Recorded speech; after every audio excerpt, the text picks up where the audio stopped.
Hello, welcome to the Motorsport Review. I am your host, Perry Brown, and today we're here to talk about all things British touring car based. So yes, it's a little Brit biased. Stick with us, it's worth it. And joining me, of course, I've got another Brit with me. I've got 20% of girls in the grandstand with me. I've got Kelly. Kelly, how are you doing today? I'm good, thank you. Thanks for inviting me on. Yeah, no problem at all. Thank you so much for bringing me on to Girls in the Grandstand a couple of times, which got me into podcasts. And I decided, you know what?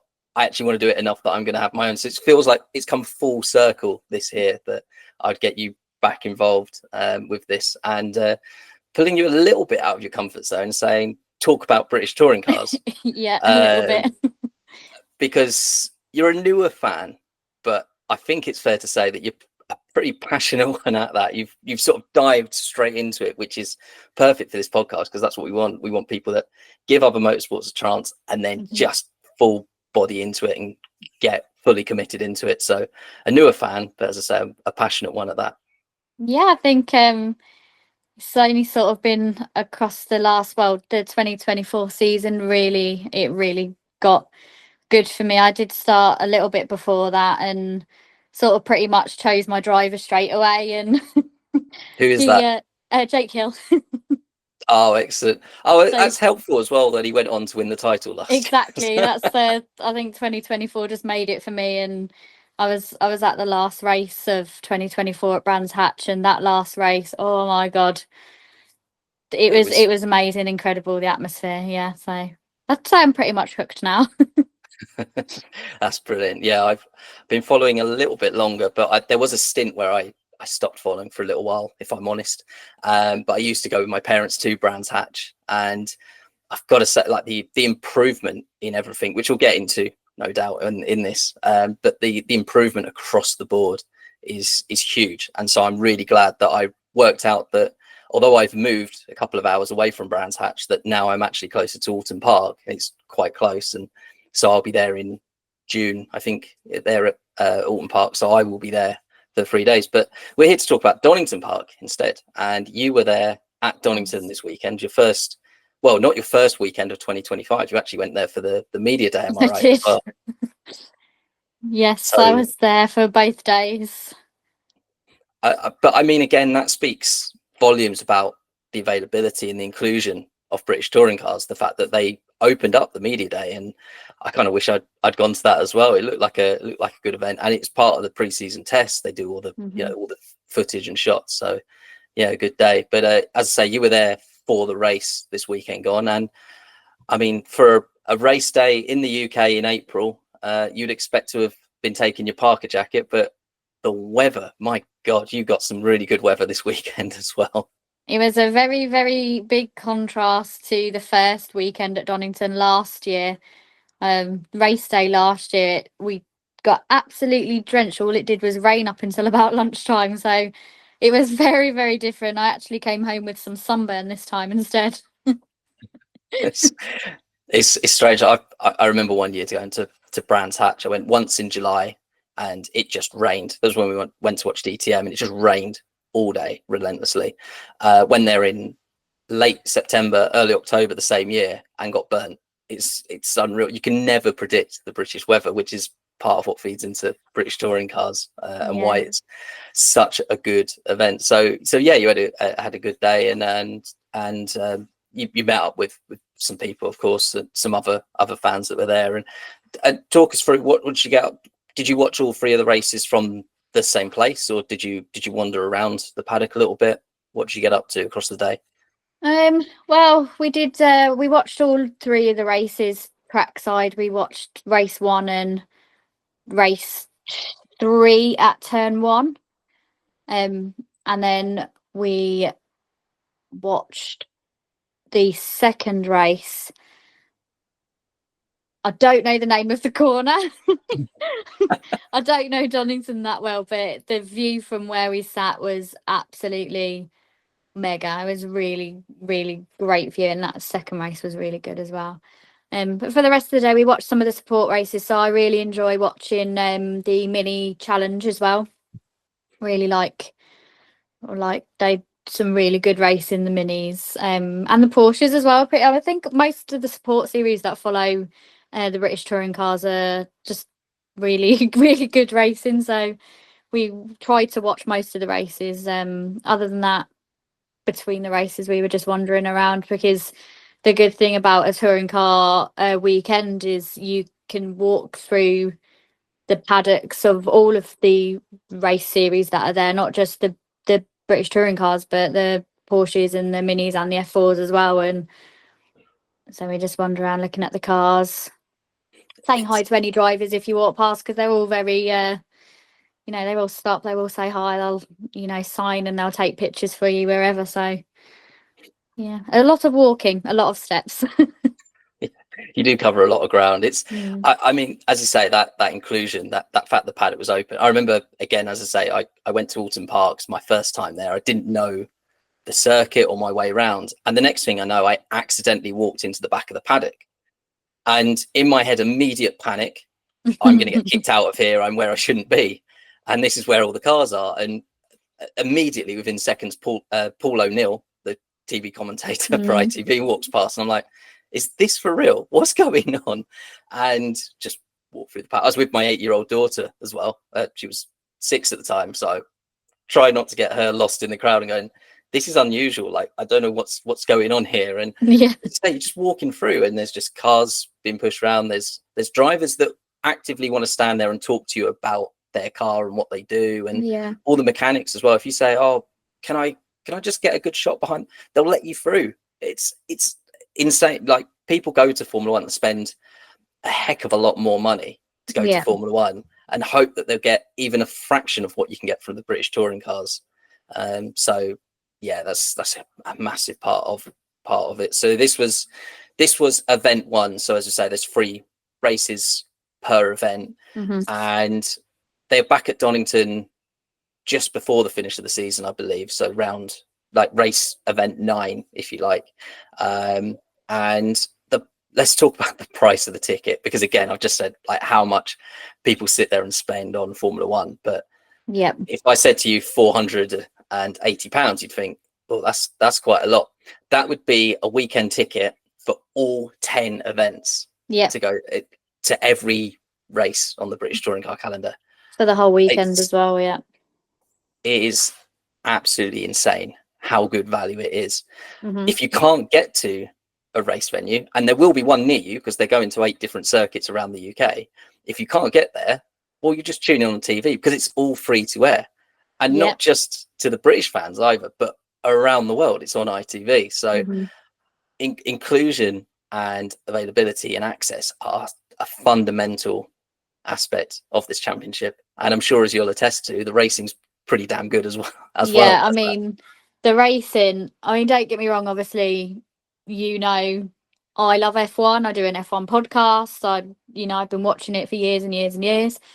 But if you think about the racing in Formula One, the racing, obviously much faster cars, and but it's the wheel to wheel racing in the British touring cars is just next level. They don't care if they're rubbing against each other and bumping into each other. It's just, it's the racing is exciting. Yeah, absolutely. You don't get no really boring races where you get no overtakes. That's right.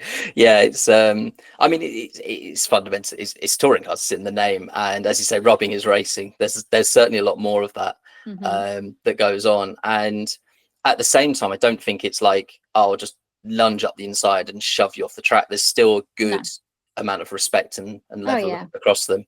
So yeah, it's I just love it, and we both already do. So I mean, I've discovered other series on this podcast and gone, oh, I've only watched it for the first time and gone, this is brilliant. But touring cars has just been a love for so long. As I say, it was a bit of a shame that I went off for a little while, but have come back to it now. And as I say, I'll be at Alton Park, and was gutted with myself not to be joining you at Donington. I'm hoping to get the rest of girls in the grandstand to join me for Alton Park this year. Oh, really? Oh, excellent. We'll have to do a tie-up or something episode. Yeah, no one else from Girls in the Grandstand have ever been before, so yeah, I really want to drag them along. I keep telling them, you need to come, it's so good. There we go. Get the other 80% of girls in the grandstand to watch Yeah. this episode. Yeah. They'll be into it, and then we'll go from there. Yeah, we'll do that. We'll convert them, Kelly. Yeah, I We'll get think them we across the can. line. I think we can. Yeah. So the weekend format, as I say, so three days. They practice Friday, qualify Saturday, and do these free races across the day on the Sunday. So again, as you say, plenty of action. If you only turn up if you only get a Sunday ticket, which is about £35, I think, which is just nothing. That's less than a dinner out somewhere. They actually practice and qualify on Saturday. Oh, okay. So there's even more. So you get even more on a Saturday as well. And you have the other series. So the other series, they do practice on Friday, but they qualify and also have their first race on a Saturday as well. So you're getting racing from the other series while you're there on a Saturday as well. All right, that's it. So you can tell I've been out of the sport a little while. I haven't done a full weekend, and so I'm jumping back into it slowly. But yeah, Walton Park, I'll be there across 3 days, and I'll learn more. And even one of the things that I wanted to get to know more, because I believe they do it Saturday night, is the Crazy Kart Championship. Again, just another way that it is fun, inclusive. It's something they do in the evening, I believe. Did you go and see that, or did you have to depart before? No, they're actually not doing it this season. No, I was made a big point of it. I watched every event of it last year, like all the highlight clips, and thought, oh my god, I'm gonna have to see that. They didn't do it at Donington, and as far as I'm aware, because the driver who runs Crazy Karts, owns the Crazy Karts, is departed the BTCC. Okay. Nick Halstead. So I'm not sure what's happening with that. Oh, that's a shame. Right, petition now as well. Right, so we've got two things we've got to sort. We've got to get the rest of the girls in Grandstand into British touring cars, and then we've got to talk to Nick Halstead and get Crazy Karts back. Well, we'll start it. We'll do the motorsport review / girls in the grandstand Crazy Kart champ. It's a thing. It's definitely a thing. It will happen. So yeah, obviously got the qualifying on the Saturday, and you ran me before we started recording. You ran me through the format beautifully. So I'm going to hand over to you again and say, can you run through it once more for our listeners? Yeah. So the first part of qualifying, the grid is split into the even and the odd numbers from the previous practice, I believe. Don't quote me on that. Honestly, I'm a new fan. Don't come for me. But yeah, it's the even and the odd numbers, and they go out in two separate groups. So the 6 fastest from those two groups then continue on to the second qualifying session. So those 12 will then go. They'll set times, and then the 6 fastest from that session will then go on to the third session, and then that sets the front of the grid with their fastest times. Beautifully, I put you right on the spot there, and you did beautifully off the back of that.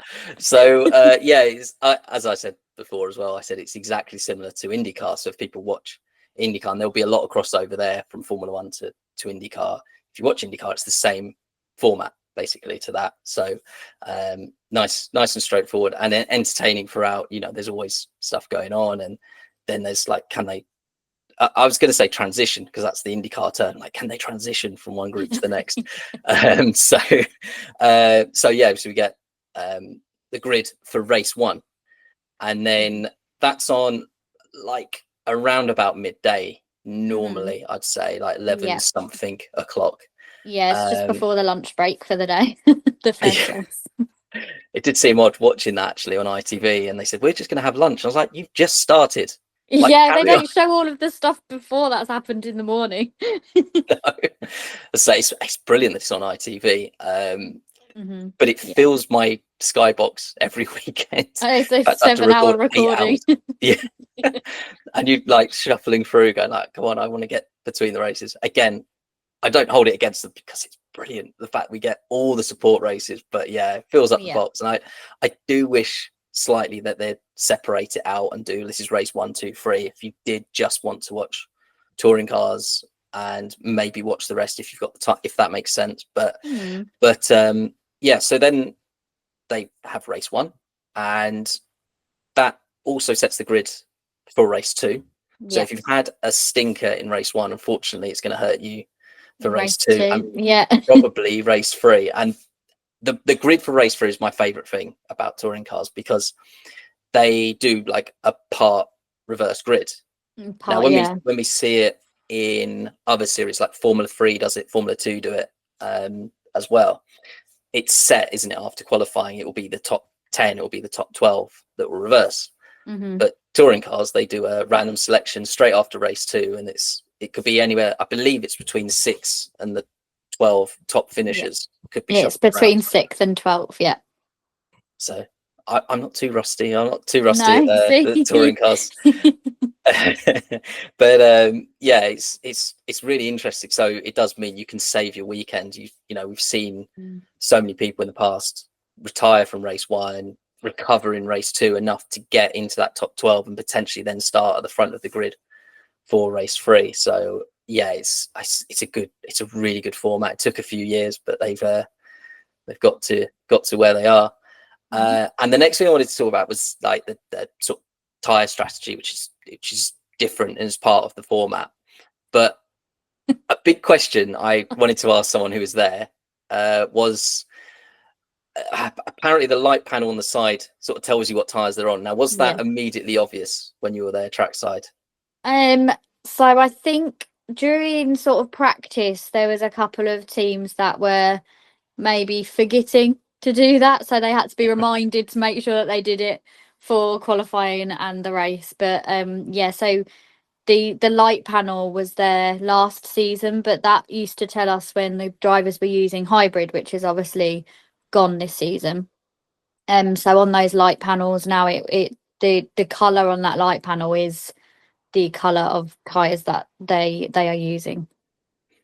Oh, good. Yeah, they brought it in and they showed it before with the car static and said, oh, this light panel. And I thought, yeah, it's great when the car's not traveling at 150 odd mile an hour down a straight, but will it actually be seen? Because you can see it. Yeah, so that's good. It's past the Kelly test. You could tell what tires they're on. Because again, it's one of the things. Watching at home, you get all the graphics, and we often say when the graphics fail in Formula 1, it's difficult to tell what anyone's doing. But it's a big part of the weekend, because you got 3 races. They don't have tire stops, but they have to at some point use a softer tire, and it played a big factor, especially with the temperatures, as we said, hot as they were. It seemed like in some case it was use the soft tire, make the car come alive and go quicker. But 18 laps, long time to keep it going, and a few people sort of suffered. There was even a few punctures through the day. So there was, we had one that got a puncture in race 1 who came off at turn 1 where we were standing, literally right in front of where we were standing. It's like, oh, you see them get out of the car. He was very upset. Yeah, they don't generally get out really happy, do they? Unfortunately, but normally you're there with your phone going like, quick, like I'm close to a driver. And you get like a wave or something. They're ruin their day, thinking, oh my god, this is ruined race 2 and race 3 from this point. But yeah, it was kind of interesting to see right from the get-go. It seemed like a battle between Tom Ingram, Ash Sutton, who could do the better straight away. And I've already forgotten who was using the soft, because I believe one of them had to use it in race 1, but I can't remember. I'll be honest with you, Perry, when it comes to tires and things, I'm still learning. I believe for race 1, the 2 nappers at the front were on the softs. I've just read that in my notes. I'm pretty sure Tom Ingram was on the mediums or the hards, but I don't think he was on the softs for race 1. No one was using the hards across this week, so that they choose the 2 compounds in the range of 3. It's not like Formula 1 when they got 5 tires and 3 come to every weekend. But yes, most people are opting for the medium as a good race tire. And as you say, the Fords, so Ash Sutton, who he's a 4-time champion, Hmm. and he's vying to become the only ever 5-time champion that touring cars ever had. So Yeah. he's a big name. There's a lot of support for Ash Sutton out there, trying to get that 5th, and he won both race 1 and race 2 from Tom Yep, Ingram, he who did. I would argue is probably the most popular driver in touring cars. But yeah, I'd probably say there is a lot of Tom Ingram fans around the paddock when you're walking around, and most of the people that I usually meet up with to watch it are Tom Ingram fans as well. And you're talking to one of who thinks that he's not the best Tom at Virtue Motorsports. I actually prefer Tom Chilton. And very happily, moving on to race 3, Yeah. he finished 6th in race 2. 6 came up on that ball. He started on pole position and absolutely dominated and won that race. So I was very happy for Tom Chilton, because I remember going to like one of his first season, and he had the Honda Civic with Lego Star Wars across the side of it. So of course that meant I had to support him. He grew up just the other side of, I was in Redhill there in Reigate, so I worked for one of his dad's companies at one point, so I'm like there, like met him a few times at that place as well. So yeah, Tom Chilton, from it's always going to be, and I hope he's got a long career. But as you said earlier, he mentioned straight after his win, he said, like, the hybrid's gone, the cars are 50 kilos lighter.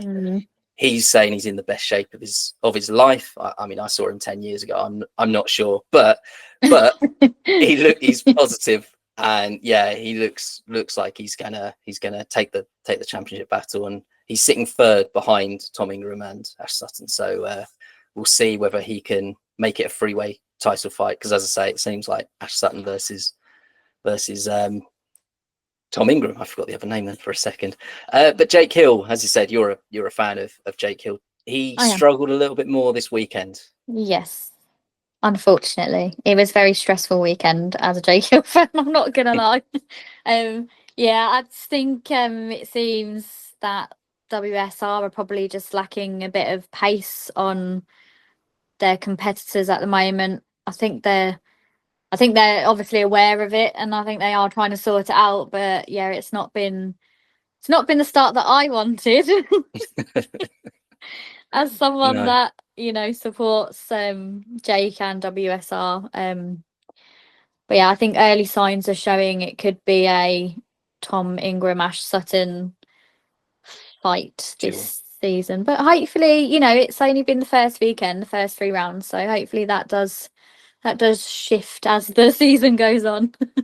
Yeah, I mean, pretty much all the testing happens at Donington. There's some at Brands Hatch, which is like the season finisher is Brands Hatch, so it's sort of like between Donington and Brands, which is like the home of the British touring cars. But it could just be that the car doesn't suit Donington. Hopefully for them, because what's really interesting, they've got obviously the BMW, a rear-wheel drive car, so the dynamics of that are really cool to watch. Off the line, they tend to get a better start, as you expect from rear-wheel drive cars, and then when they put the softs on, I thought, oh, here we go. Jake Hill suddenly came alive in race 2.